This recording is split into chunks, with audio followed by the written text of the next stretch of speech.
it's Rowan, and today, along with some special guests, I'm going to be exploring why Dungeons & Dragons has become so popular with LGBTQ+ people in recent years.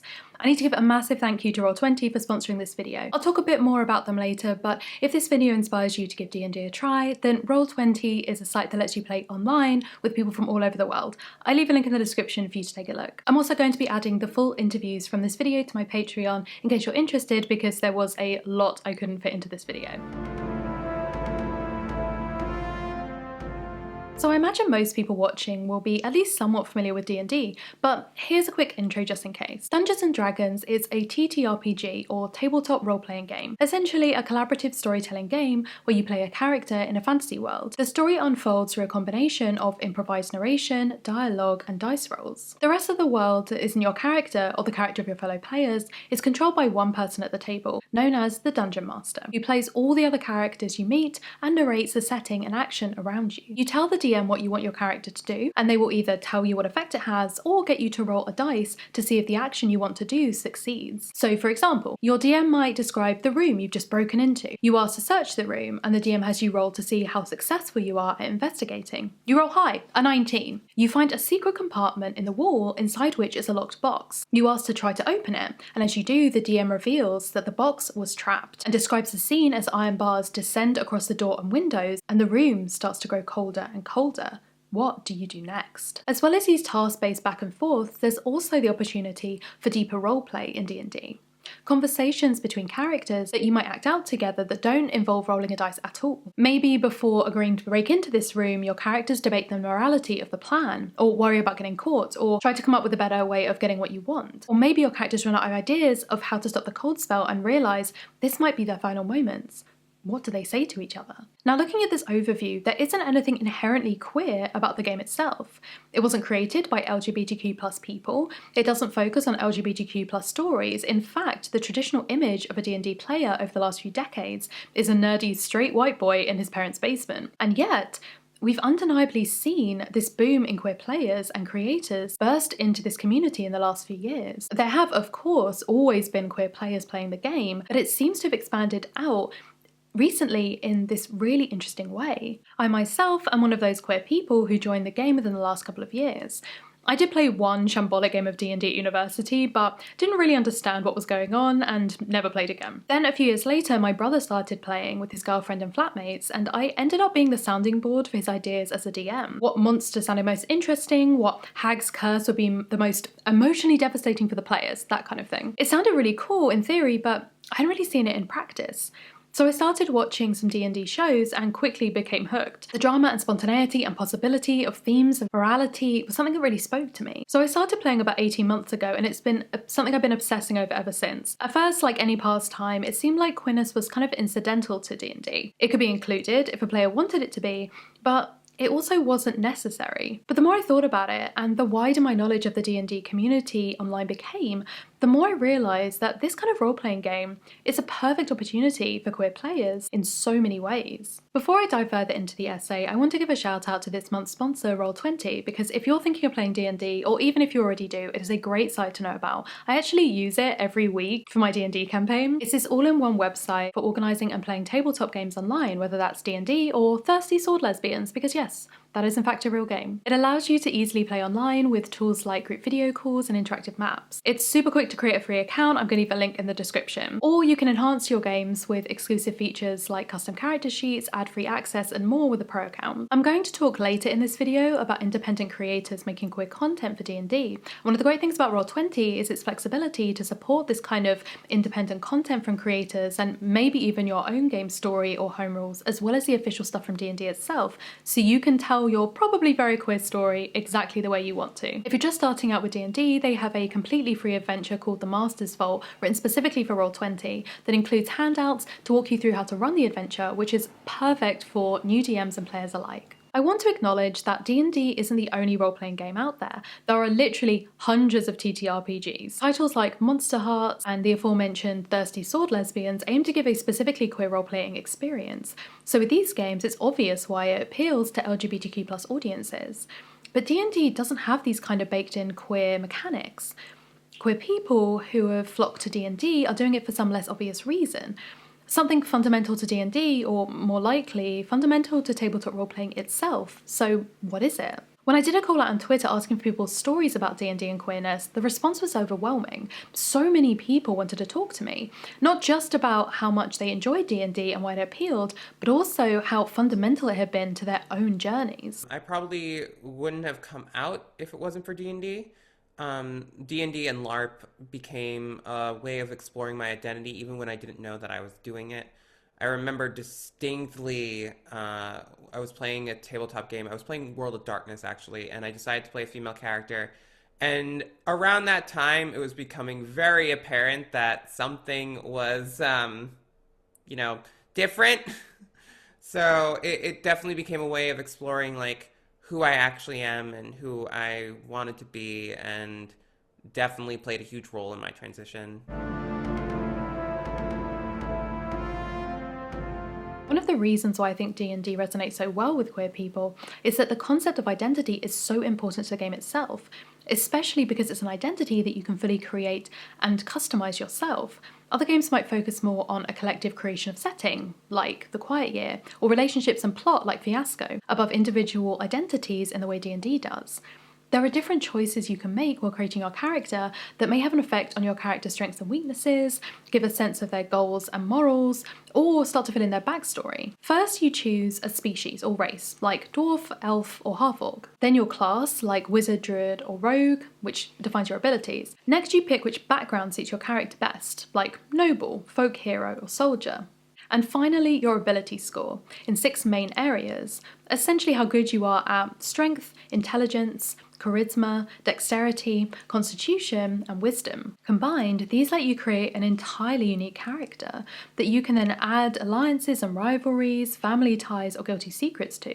You can also be any gender or sexuality you choose. The D&D 5th edition Player's Handbook states, your character's sexual orientation is for you to decide, and you don't need to be confined to binary notions of sex and gender.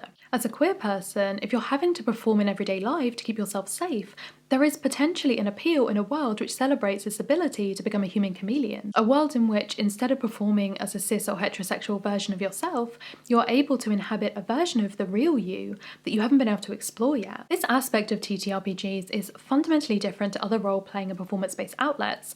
In video and computer games, you're limited to the playable characters other people chose to program in for you. The choices you make are inherently limited.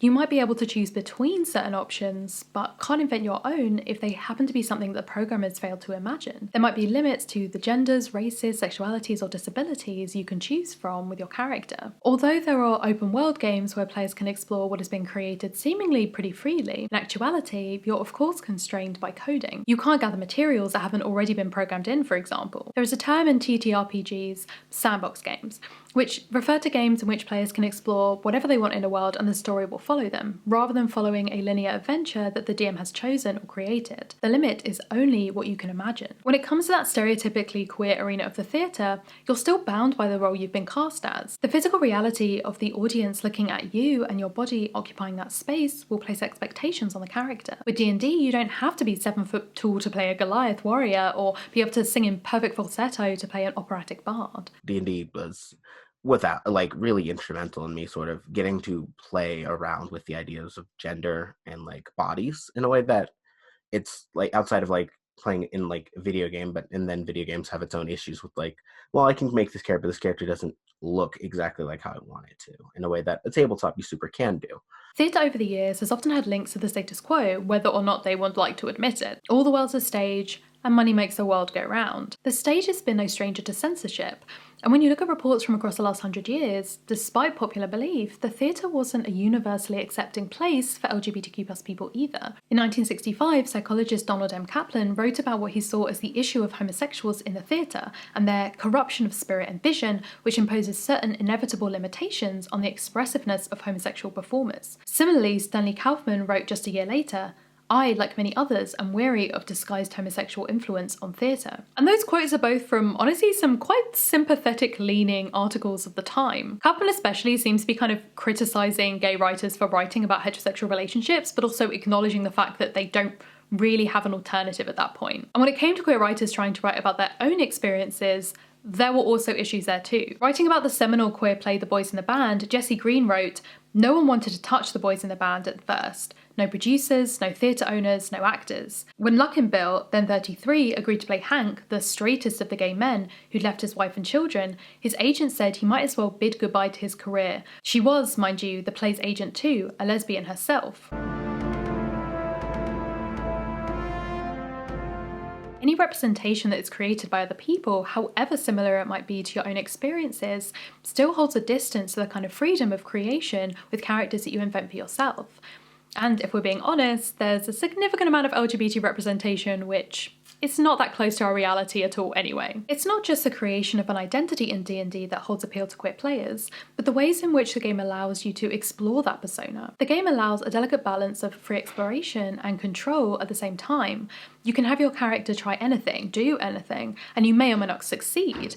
But there's nothing lost in the real world for doing it. It allows you to maintain a distance from dangers or fears that might come with openly exploring your gender expression or sexuality in your real life environment. Sometimes that exploration can have very significant impacts on players. In the 2020 article, Using RPG Characters to Express Gender and Sexuality, Rory Bristol wrote, "Many groups refer to the players by their characters' names, so you can get a feel for what it's like to be called by a new name. That's actually how I settled on Rory when I changed my name. I had a character named Rory Gallowglass, and while we played, people referred to me as Rory rather than Robert, which was my given name. Rory felt right, and the longer I used it, the surer I became that I was Rory, and it wasn't just a name I was trying on anymore." As a queer person, when you're growing up, you're living inside of your imagination, trying to reconcile your inner experience with the outer world. And so I think there's a lot of queer kids who are drawn to fantasy and science fiction, to games, to theater, to the arts, to dance, to art, any kind of way that sort of allows you to wrestle with your inner experience and the outer experience not necessarily always matching up. So it feels like something like D&D, where then you can also be empowered to become anything that you say you are, would have a particular appeal to queer folks who don't always feel like they're so empowered in their lives. When we look at the portrayal of D&D in popular culture, we often see the potential psychological power of the game to help real-life issues and relationships. The TV show Community has 2 episodes that find the gang playing D&D, both games helping tertiary characters with issues of self-confidence or friction between them and someone else. The IT Crowd has a similar storyline in its 4th season, helping to alleviate the depression Roy is feeling. These shows combine a surface-level humour at the concept of the game based on popular perception of it, but end up ultimately supporting the idea that D&D has a much deeper potential. Drama therapy in general is a type of therapy with wide usage, but its specific effectiveness for queer people has been suggested to be potentially diminished for a number of reasons. In the article Drama Therapy with Queer Adults, Identity, Reflection and Expression, Emily Lunardi observed that the body is a tool for queer people to express who they are, but it simultaneously can be the part of the self that creates the most discord. Drama, dance and performance therapies rely on a consciousness of your physical presence in the world. Although for many this is an affirming experience, it can also be a block to therapy for some LGBTQ+ people. However, if you can find a way to put aside the physical side of performance and focus on the mental aspects, witnessing one's story as an embodied and vocalized piece can lead to empowerment of identity and feelings of validation. And D&D is a perfect balance between physical presence and the focus on psychological performance. There are individual therapists and organizations like Game to Grow which use the game specifically for therapeutic needs. They might run a group session and have the characters face their deepest fears in a magician's tower. While this is happening, the players are learning to discuss and explore their own fears, are supporting and reassuring each other, and learning to trust and communicate in a group setting. There are resources online for DMs and players wanting to tackle real-world issues at the table. Sitting with your friends is not necessarily the place to dig into huge life trauma, but small issues and worries or elements of yourself are often explored in D&D, and it's not just your own mind you can delve into. By stepping into somebody else's shoes, looking through different eyes, you can again reflect back on yourself and find ways to express things in yourself that you didn't necessarily know you had the capability of doing. Pretty much all the queer people I spoke to for this video talked about enjoying the chance to play characters of the same gender identity or sexuality to them. But a lot of them also talked about the kind of meta-empowerment of moving past the point of needing to play an aspirational version of themselves in the game, to be a trans man who became secure enough in his own feelings of gender and identity that playing a cis woman in a D&D game didn't come with the same feelings of dysphoria and anxiety that performance in real life had prompted not that long ago. Only recently I've been like finding like little femme accents and being like, I love this. And it's just, it feels like such a fun balance for me to be like, whoa, I'm so comfortable. I feel like there are like a lot of trans men that I know that are like, you like watch the point that they hit when they're like very comfortable and they're like, I'm gonna paint my nails again, and it's different now. I think, honestly, I will play whatever at this point. Not for nothing, I'm known for my voice work in games because I have a voice range that can go up here and talk like this, and also can talk like this. So there's this, I don't care anymore. I will play any character of any background, of any gender, of any race, as long as I'm GMing. I used to really just want to be the prettiest character, the girliest character, and now I'm like, because I'm at a place in my transition and in my understanding of who I am, at a like point of comfort with myself, I can play whatever I want.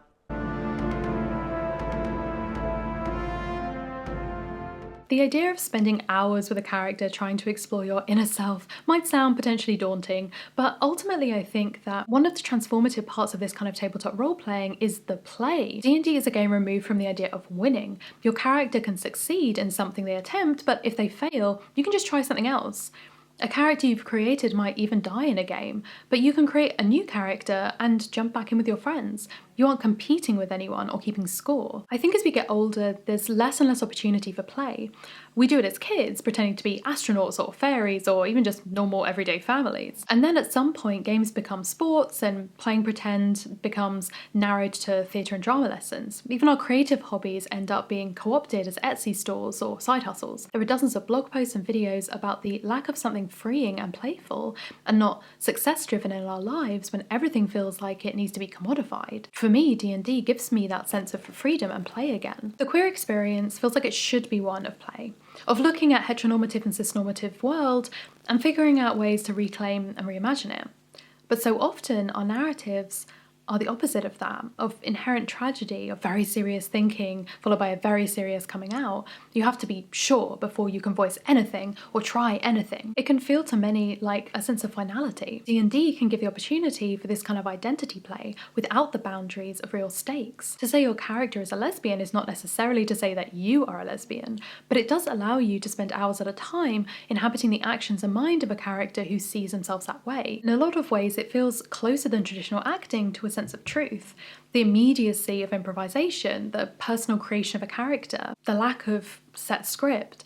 And for a lot of LGBTQ+ people, it is better than acting because typecasting and physical realities of one's body is not an issue. You can be big and strong, or small and dainty, or bearded and delicate, and no one is going to say you can't because of the way that you look. So I just don't think that we get enough opportunities for like fantasy like in our day-to-day life. I think that's why so many queer people are like so many of my gay guy friends are like, yes, I was always a woman on Halloween, you know, and now I love drag, you know. There's just like so few opportunities for like full play, and that's definitely where a lot of people work out their gender, sexuality, like whatever they could see themselves doing. So I think, yeah, just a mechanic of a game where it's like you can be whatever you want and everyone at the table is like, yeah, great. I want a game where like I can be called they and them, and boy, that's not a really. There's not too many other mediums you can do that. Like in play them in which that happens. There are like a couple of very good video games that do that, but most of the time, if you want to like really deal with the minutia and nuance that comes with, I think, a lot of people's relationship to their own sexuality or gender, it's going to have to come like handwritten with care. And I think D&D and tabletops are really good at giving that type of care when you have the right group with you. The first time like exploring pronouns and stuff in it with a character felt like really good and exhilarating to the point that I was like, maybe this is more than just my character. And that's a very comforting feeling that you just can't really get from most other sources of like entertainment.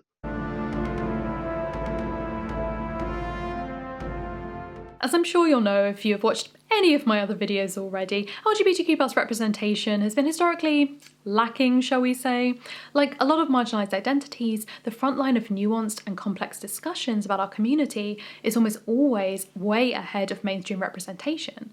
When we talk about TV shows and movies, we aren't just talking about a single queer creator making the decisions, if there are even any queer decision makers in the production team at all. The profit-making, capitalistic nature of mainstream media will tend towards making decisions that they think will sell to the heteronormative and cisnormative audience. Even if a queer writer manages to slip one or two queer characters in, there's a pressure to have them be everything to everyone because we're so starved of representation. This was something that myself and Ali talked about quite a bit. Like when it comes to queer horrors, I think those are so easily used for drama by straight writers constantly. And it's like, what if this trans person gets beaten up as a plot point? And it's just not worth it to ever do that, in my opinion. I think this like burden of representation or perfection isn't gonna help queer people when it comes to like making good stuff. It totally comes from this kind of like scarcity mentality. Like we will have one queer character and then yeah, of course they're gonna have to be a mouthpiece for all queer people and they're gonna fail at that. You won't see any of those like those like icky queer scenes that are in everything in any of our campaigns, where it's kind of like, I don't know, they're just kind of these like very boring queer tropes about coming out or being outed. Like you hopefully will never see someone being outed on our show that's like so violent.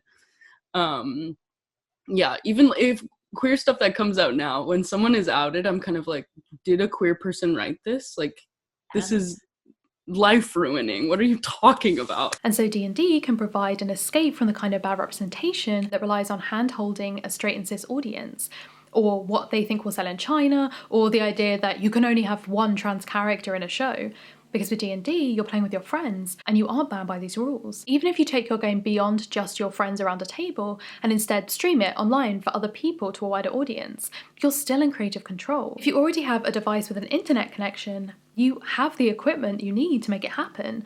Unlike the kind of gatekeeping and money that's involved in mainstream media that keep out a lot of marginalised communities alongside, like the institutionalised prejudice. You aren't paying for special effects or costumes or lighting. The world is just whatever you can imagine. But it's worth noting that when I say anything you can imagine is possible in your D&D world, we have to acknowledge that what people can and do imagine is often limited by the experiences and exposure they have to different cultures and identities. For a lot of people, used to the fantasy worlds of Tolkien, Pierce, and Game of Thrones, the kind of medieval default might automatically come into play, but it doesn't have to be like that. When we talk about like diversity in these settings, and actually maybe even a better word is inclusion, you're doing that because the world without that it rings hollow. And even for stories that I love, like when I go back and read The Hobbit now, I can't help but go, there's not a single woman in this book, not one, let alone any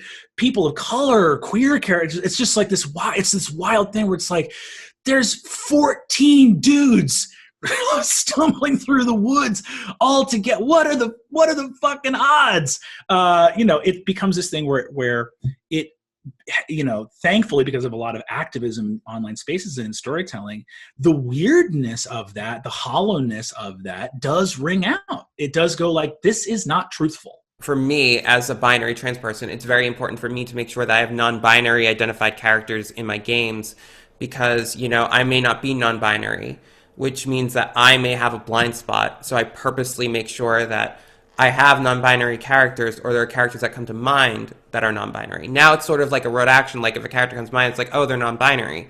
But it's important to build those steps in your game so that they become natural to you and they become natural for your players. And I think that it's important to recognize that there are so many different identities other than your own, and to make sure that they have a place. And also remember that including people, both in your games as players and as NPCs, that people of different backgrounds bring fresh new ideas to fantasy.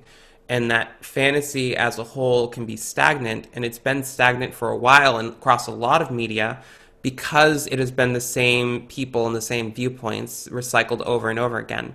You want to bring new breath and new life, include people of different backgrounds in your games.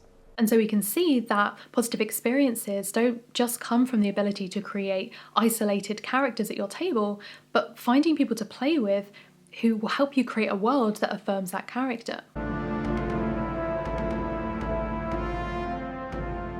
I think the fan family aspect of D&D has long been part of its appeal for many people, whether or not they use that specific wording fan family to describe it. The stereotype of the nerdy teens unabashedly obsessed with this game that's happening inside their own minds is not exactly untrue. A lot of people who started playing in their childhood talk about senses of social isolation or anxiety they felt outside of the game, and that the gathering of like-minded people helped them through that. There's a lot of trust that goes into a game of D&D because it relies on everyone being on board to deny reality and inhabit this kind of liminal creative space for a few hours together. That bond of people you trust, who you might grow with as a person, that emotional investment with the story you're telling together, absolutely sings of potential fan family. Trusting these other queer and ally players to affirm the identity of your character and yourself, it can mean a huge amount to people. And this is reflected in the inherent found family of a typical D&D party during a campaign. These characters find each other, they travel together, they fight side by side, they rescue and resurrect each other, they might start a business, a romance, even a family together as a tight-knit group. But it doesn't always have to be sunshine and roses for your characters to have an appeal for queer players.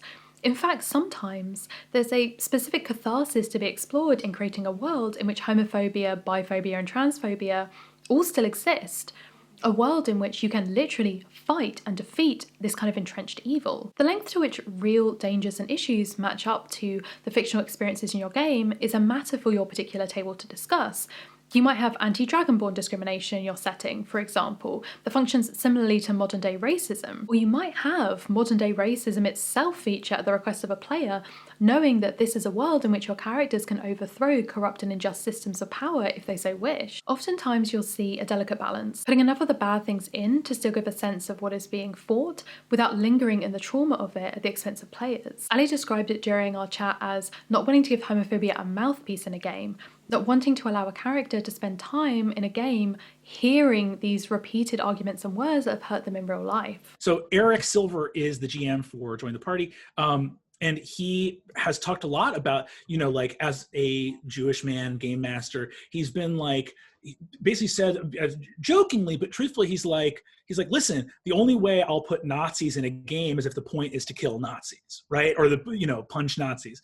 And the attitude there, I think, is a very real one that has to do with, there's two ways to escape. You can escape to the world that doesn't have the problem, or you can escape to the world where you can solve the problem with magic and swords. So we do have characters who are still like homophobic or transphobic, but it's less of an indicativeness of how cruel the world is and more of how cruel that individual is. Like, I have no problem including like that type of conflict, and it is still a thing we do include, but I wanted to feel a bit more earned than just, we're just going to be homophobic because that makes an easy villain. You'll notice I've talked a lot about the decisions at the table and being able to create your own world. There's an important part of D&D to talk about that I haven't mentioned so far, the difference between 4 ways of coming up with the story you tell together. The first is using official material by D&D publisher Wizards of the Coast, including modules or pre-made adventures that provide you with a rough story and world.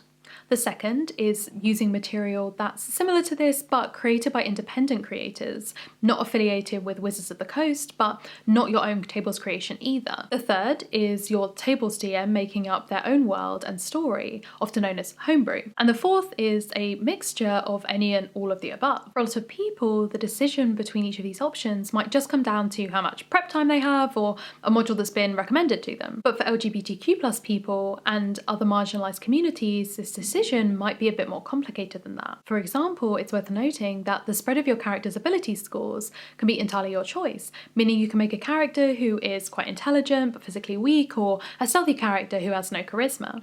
However, mechanics of the game have been criticised for a kind of bioessentialism when it comes to the idea of races.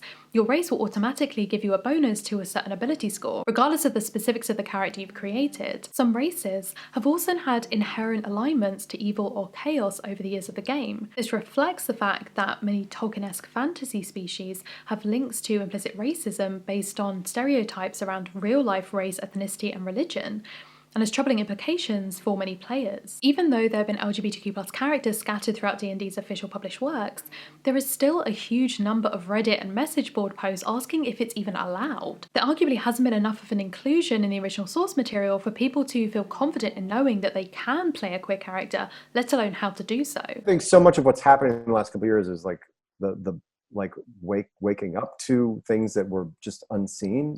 I don't think it was, I don't know, but I'm not sure it was purposefully like, we can't have that. It's just like, oh, maybe we should find more ways that we can make sure and ensure that we are being as inclusionary as possible. Although there have been some canonical LGBTQ+ figures in D&D materials over the years, it often becomes clear when you dig into exact quotes from the books or the writers that it probably isn't coming from LGBTQ+ creators most of the time. For example, creator of the Forgotten Realms official D&D setting, Ed Greenwood, has said in regards to LGBTQ+ characters in his setting, it has always been there and is an integral part of the realms. But in the same interview, we have this mix of good intentions with some less than great comments about LGBTQ+ representation, saying, for example, it was always soft-pedaled because D&D wasn't a sex game, and we generally don't rub the reader's nose in sex unless there's a good in-story reason for it. If trans, LGBT, or sexual matters at all don't suit your tastes and needs in your gaming sessions, leave it out or change it. This equating representation of queer characters with sex is a long-standing and troubling trope in media. There are dozens of ways to include these characters with no reference to sex at all. We also have things like this quote from the D&D 5th edition basic rules. The elf god Corellin Larethian is often seen as androgynous or hermaphroditic, and some elves of the multiverse are made in Corellin's image. A clear attempt at inclusion, but one which uses the word hermaphrodite in place of intersex, an identity that very much exists and has talked at length about which wording they prefer. It again smacks of good intentions, but not necessarily the input from different people across our community who would make the representation accurate and meaningful. There is a direct need for Wizards of the Coast to do something about it, and I say that because Wizards of the Coast writes the core material and thus has the most influence over players. So I think that honestly, them being more inclusive both in race and in gender and sexuality will go a long way. In 2017, Jeremy Crawford, D&D's lead rules designer, was quoted as saying, "All of our new adventures contain LGBTQ+ characters. This is true of our next adventure, and it will be true of our stories after that." That is a huge step forwards. It feels like Wizards of the Coast is at the start of a journey that I hope will continue, where they're starting to improve on isolated ideas of identity as they're raised. But this sort of laying the track right before the train method prevents them from engaging with things like the intersections of identities that are part of these conversations in real life communities. For example, having a willingness to include different sexualities but not having the same pledge for disability. As far as I can tell, the only real mention of disability as an option within these core rules is this. You choose your character's age and the colour of his or her hair, eyes, and skin.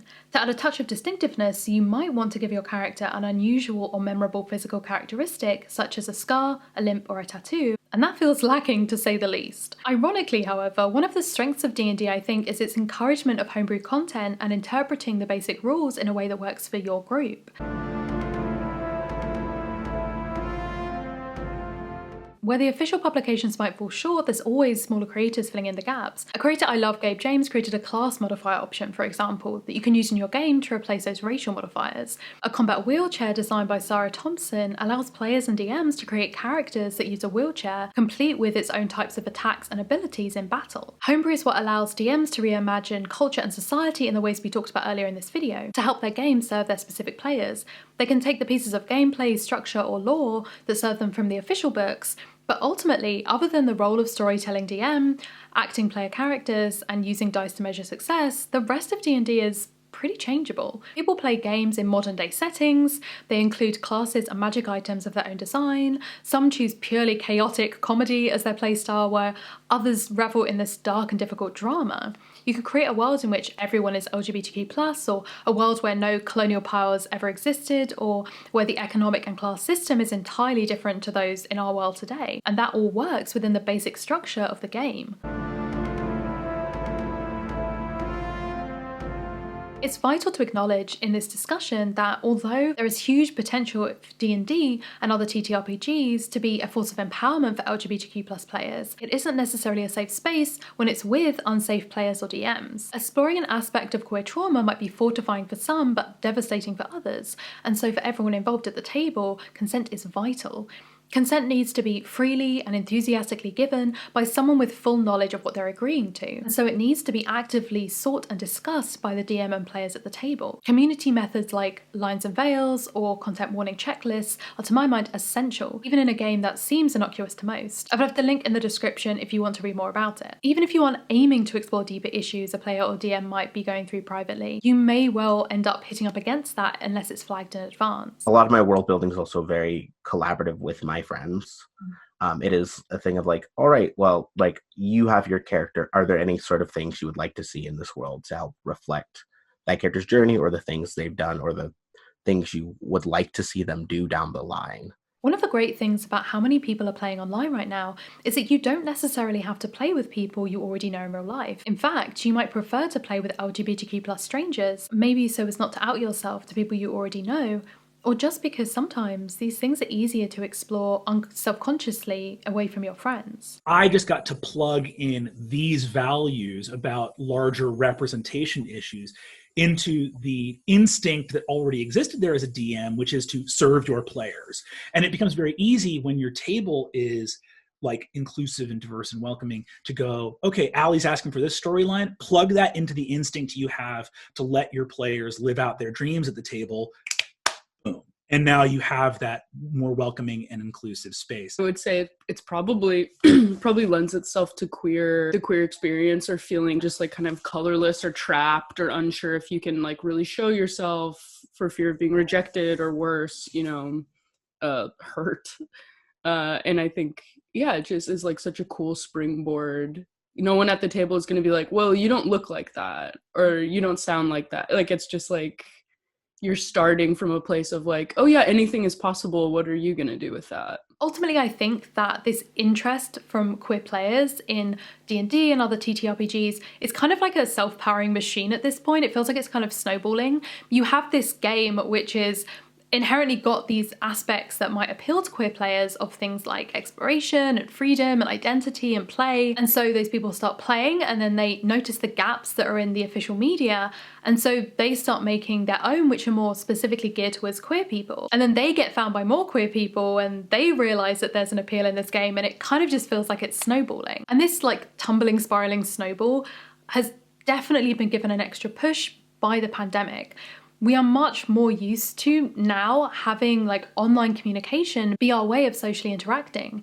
And so if you're a queer person who previously might have been interested in the hobby but has like no way of playing with other people around you, especially not in a way where you're openly able to talk about your gender identity or your sexuality at the table, then it's way easier to find people online. There are so many people playing the game in a way that you can now join in with. Thank you so much for watching. In the comments, I would love to hear about your queer D&D characters. It turns out the majority of my Patreon supporters either play or want to play D&D, so I'm thinking of setting up some one-shots on my Patreon to play together, so if that might be of interest to you, I will leave a link to my Patreon below, along with all my social media links. You can find me all over the internet. And until I see you next time, bye.